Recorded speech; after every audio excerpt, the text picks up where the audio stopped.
Traficantes de Búzios ostentam armas, drogas e ainda provocam criminosos rivais em vídeo publicado na internet. É tudo mímica, pô, cadê os caras? Chuva volta a trazer transtornos para o Rio de Janeiro.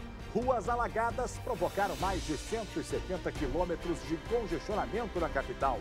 Bartolomeu, ó, lá para trás tá tudo alagado. Na Baixada Fluminense, mais regiões alagadas. A gente não pode sair de casa não para estudar, a gente não pode sair de casa para trabalhar. Em Petrópolis da Serra, casa pega fogo após ser atingida por raio. E ainda, adiado pela Justiça, aumento de passagem de ônibus na região dos Lagos. E os cortes de verbas para emendas de vereadores de Petrópolis, feito por Bernardo Rossi, que deixaram projetos importantes para a população sem dinheiro. Terça-feira, 11 de fevereiro. Começa agora seu SBT Cidade.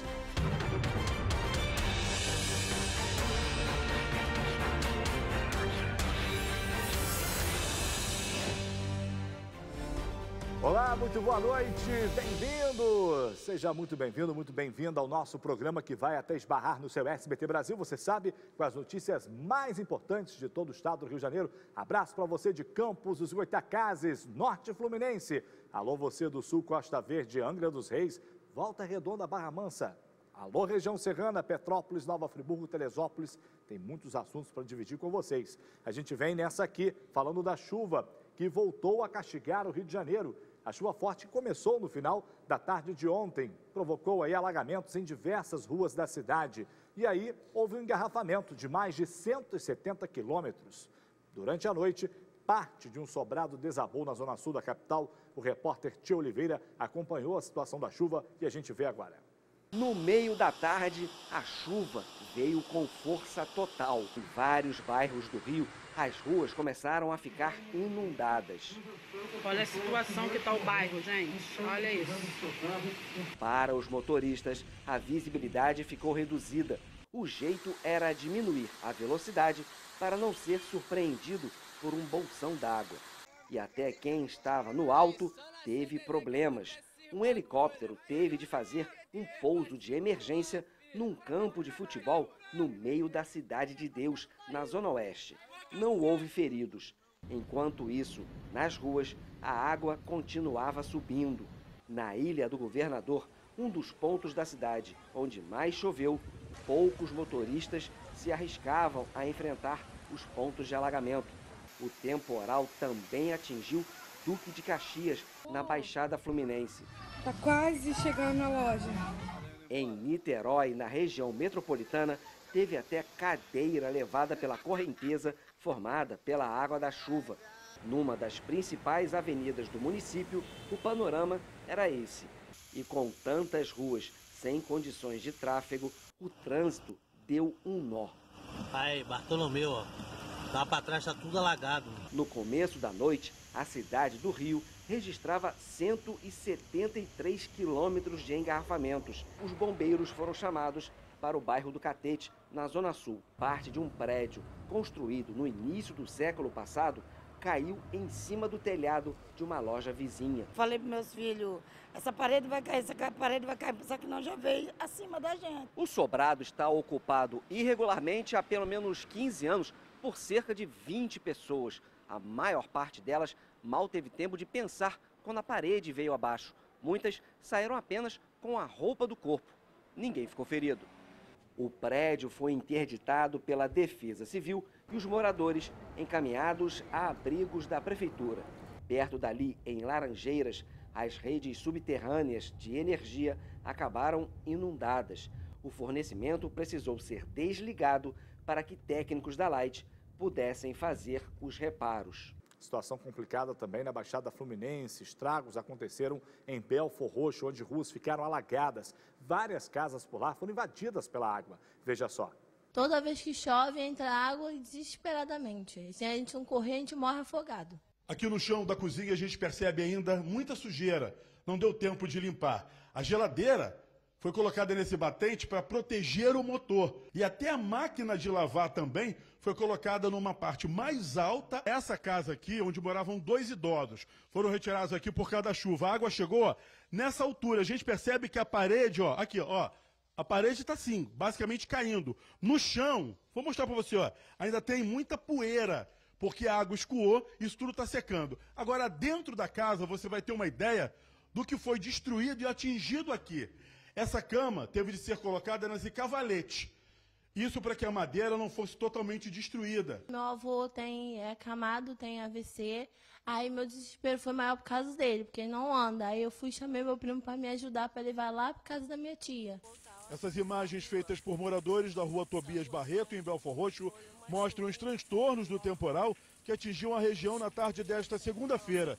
Foi tanta água que rapidamente a via ficou alagada. A gente não pode sair de casa para estudar, a gente não pode sair de casa para trabalhar, não pode sair para nada, porque se a gente sair, ó, não tem como voltar, olha como está a rua.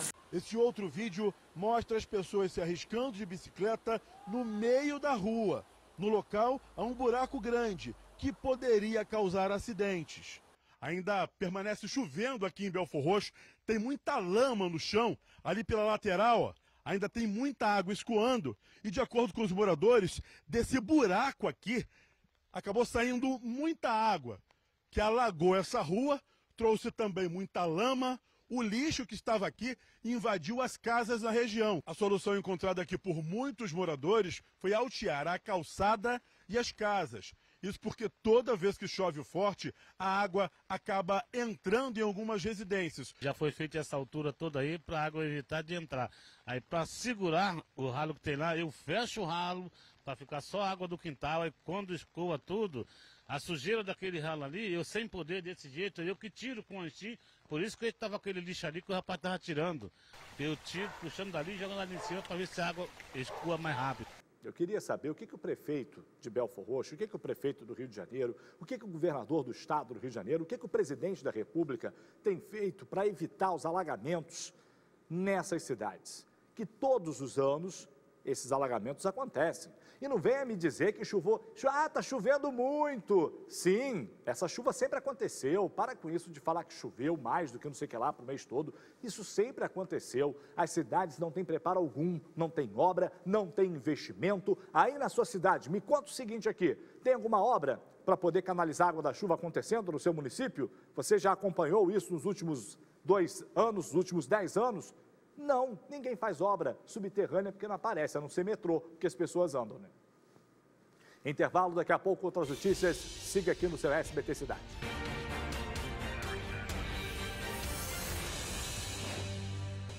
Já voltamos então, vem comigo, muito mais assuntos para dividir aqui com você.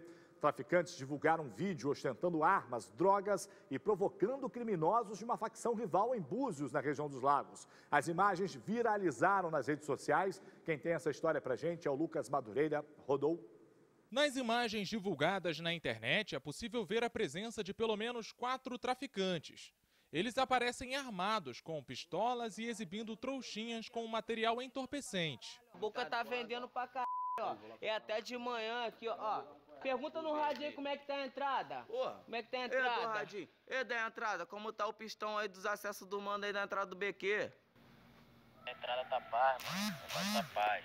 De acordo com os moradores, BQ seria a sigla de Buraco Quente, uma comunidade do bairro da Rasa, na cidade de Armação dos Búzios. No vídeo que viralizou nas redes sociais nesse fim de semana, os criminosos também fazem afrontas aos traficantes de uma facção rival. Isso aqui, ó, é mímica. Qual é, DN? É mímica ou não é mímica? Isso aqui é mímica, pô, aqui, ó. Ó, é tudo mímica, pô. Cadê os caras? Morador tá abraçando a gente aqui já. Mímica, pô. Manda brotar, pô. Búzios é um dos destinos mais visitados do país e atrai gente do mundo inteiro. Para moradores e turistas, a repercussão do vídeo gera uma sensação de insegurança e pode também ser considerada uma afronta às forças de segurança pública. Toda a violência do tráfico traz insegurança para os moradores, né, para os turistas. A gente fica insegura mesmo, porque aqui o Búzios sempre me passou muita tranquilidade. As autoridades têm que tomar providência, isso não pode ocorrer. Por meio de nota, a Prefeitura de Búzios disse que, apesar do vídeo ter viralizado na internet, o fato se trata de uma situação isolada e que o poder público está tomando as medidas necessárias. Disse ainda que o município é um dos únicos do estado a oferecer 16 vagas no Programa Estadual de Integração de Segurança, o PROES, em parceria com a Polícia Militar. Agora tem que rastrear de onde, qual ponto isso aí foi publicado, tem que ir atrás desses criminosos, botá-los na cadeia. A tecnologia está aí para auxiliar, né? Eles acham que não vão ser rastreados, mas, na verdade, quando eles fazem esse tipo tomam esse tipo de atitude, postam esse tipo de vídeo, é a certeza da impunidade. A gente sabe que isso funciona, né? Quantos vídeos já foram postados aí nas redes sociais com bandidos tirando onda, e esses bandidos, será que eles foram presos? Provavelmente não. Aí serve de exemplo para babacas como estes aí. Uma mulher que estava na garupa de uma moto morreu após cair do veículo e ser atropelada por um caminhão na BR-101. Esse acidente aconteceu na noite de ontem, na altura do distrito de Travessão, lá em Campos dos Goitacazes. O marido dela, que pilotava a moto, também ficou ferido. Ele foi levado pelos bombeiros ao Hospital Ferreira Machado. A vítima deixou 2 filhos. Que tristeza, né? E com o impasse entre profissionais da educação e a Prefeitura de Cabo Frio, muitos alunos da rede municipal de ensino não conseguiram retornar às aulas nesta segunda-feira, dia 10. De acordo aí com o sindicato da categoria, a Prefeitura não pagou o 13º e, por isso, a paralisação seguiu. A Secretaria Municipal de Educação, apesar de não informar números, disse que a maioria das escolas está funcionando normalmente. Já a Secretaria de Fazenda afirmou que o 13º salário da educação está sendo efetuado. O município chegou a dizer que iria contratar aí profissionais para suprir as demandas nas unidades para não afetar a volta às aulas, mas na prática isso não aconteceu. Agora vem cá, Prefeitura de Cabo Frio, se vocês iam contratar profissionais de educação por conta da greve, é isso aí? Parece que é isso que vocês quiseram dizer, né? Para não acontecer um adiamento na volta às aulas, se tem dinheiro para fazer contratação, pague aqueles que já são concursados e trabalham, né? Eu vou para o intervalo bem rápido, volto já com outras notícias.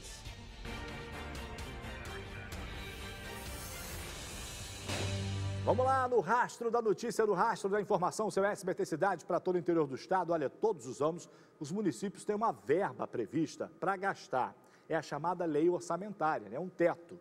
Nela, os vereadores eles podem propor ao executivo, ou seja, ao prefeito, que parte do dinheiro seja investido em projetos e obras no município. Mas em Petrópolis, pelo menos 69 emendas propostas pelo Legislativo para 2020 foram vetadas pelo prefeito Bernardo Rossi. Mesmo contra a vontade, os vereadores eles aprovaram aí os cortes e votaram contra os próprios pedidos, até porque a economia tem que seguir. O problema é que menos dinheiro prejudica projetos importantes para a população. Põe no ar.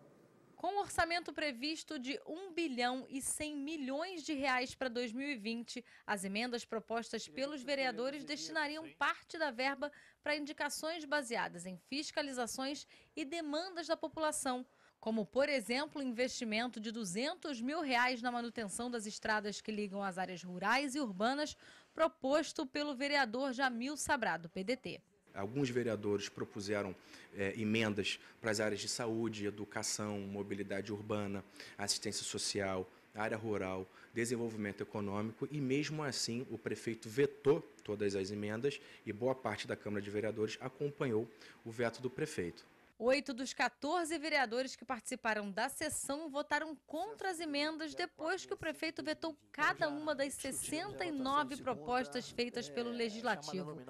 Jorge Relojão, do PRP, Silmar Fortes, do MDB, Maurinho Branco, do PP e o presidente da Casa, Ingo Rames, do PTB, foram contra as próprias indicações. Para justificar os vetos às emendas dos vereadores, a Prefeitura alegou, por exemplo, falta de viabilidade técnica e também vício de iniciativa, ou seja, que não caberia aos vereadores legislar sobre os assuntos.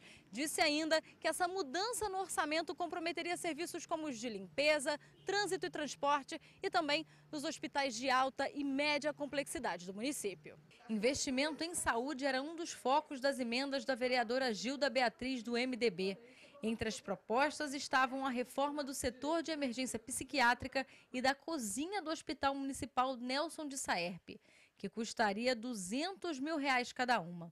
Ou ainda um banco de empregos para mulheres vítimas de violência e de pessoas com deficiência, com investimento de R$ 5 mil.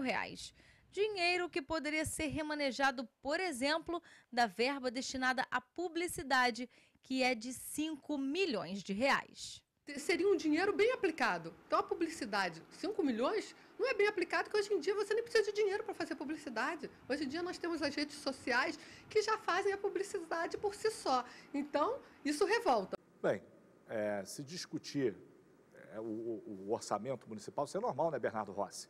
Qualquer prefeito faz. Agora, Bernardo, cortar de projetos importantes, projetos essenciais, eu acho que seria o momento de sentar, conversar com o Legislativo e levantar aí quais projetos precisam receber dinheiro, quais emendas são importantes, são prioritárias, né? O que não vale é ficar jogando dinheiro pela janela. Por exemplo, eu acho, no meu ponto de vista, que o Palácio de Cristal poderia ter passado por uma reforma mais simples, né? Uma pintura, uma limpeza, não gastar mais de R$1 milhão com o Palácio de Cristal aqui, botar o Palácio de Cristal abaixo e construir um novo, né? O palácio estava bonitinho, é só cuidar.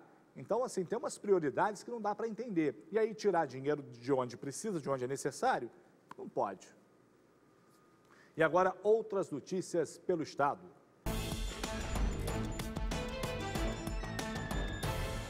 A Polícia Civil prendeu na manhã de hoje um suspeito de ter participado do assassinato do empresário Clemir de Souza Brito no final do mês passado na região central de Cabo Frio. O acusado, identificado apenas como Bruno, foi preso em flagrante por posse ilegal de arma de fogo. Na casa dele, a polícia encontrou uma pistola 9mm e munições. Na delegacia, Bruno não confessou o crime, mas disse que atua no tráfico de drogas na comunidade Manuel Correia. O carro que teria sido usado na ação também foi apreendido. O motociclista morreu após bater contra uma carreta na RJ 130, na altura de Campo do Coelho, em Nova Friburgo. Jordan Moura Santos, de 49 anos, chegou a ser socorrido pelos bombeiros, mas não resistiu aos ferimentos. Segundo testemunhas, a moto foi atingida por um veículo que fazia uma ultrapassagem irregular no sentido contrário. O corpo da vítima, que era natural de Cordeiro e morava no 3º Distrito friburguense, só foi liberado do Instituto Médico Legal, IML, cerca de 24 horas após a morte. O corpo de Jordan Moura foi velado e enterrado no cemitério de Campo do Coelho. O caso foi registrado na delegacia da cidade. O trânsito na Via Dutra ficou bloqueado na altura de Resende por cerca de 1h30 na manhã de hoje. O motivo foi o risco de transbordamento do córrego Água Branca, que corta a rodovia. O congestionamento chegou a 4 quilômetros. Uma casa pegou fogo após ser atingida por um raio no distrito de Itaipava, em Petrópolis. Os bombeiros conseguiram combater as chamas. Ninguém ficou ferido. Segundo a concessionária de energia elétrica, a cidade registrou somente na primeira semana de janeiro 5.476 raios. A Justiça adiou para semana que vem o aumento aí das passagens de ônibus intermunicipais, que passaria a valer hoje na região dos Lagos. A Autoviação Salineira, que atende a 7 cidades, informou que o valor da tarifa permanece em R$ 5,40 até a próxima segunda-feira, quando a tarifa será de R$ 5,70. O aumento é por causa do fim do desconto aplicado desde fevereiro do ano passado, como forma de compensação a cobranças indevidas de tarifas que eram praticadas no estado do Rio. Em Três Rios, policiais militares salvaram a vida de um bebê de apenas 2 meses e 14 dias de vida. A criança havia se engasgado com leite materno e estava sem ar quando o pai acionou os agentes. O atendimento foi feito no trânsito, na Avenida Circular Ocidental, até a chegada de uma ambulância. O bebê foi levado para o hospital e passa bem. E é assim, com esse giro, que eu me despeço. Deixo vocês agora na companhia do SBT Brasil. Muito obrigado pela audiência. Até amanhã.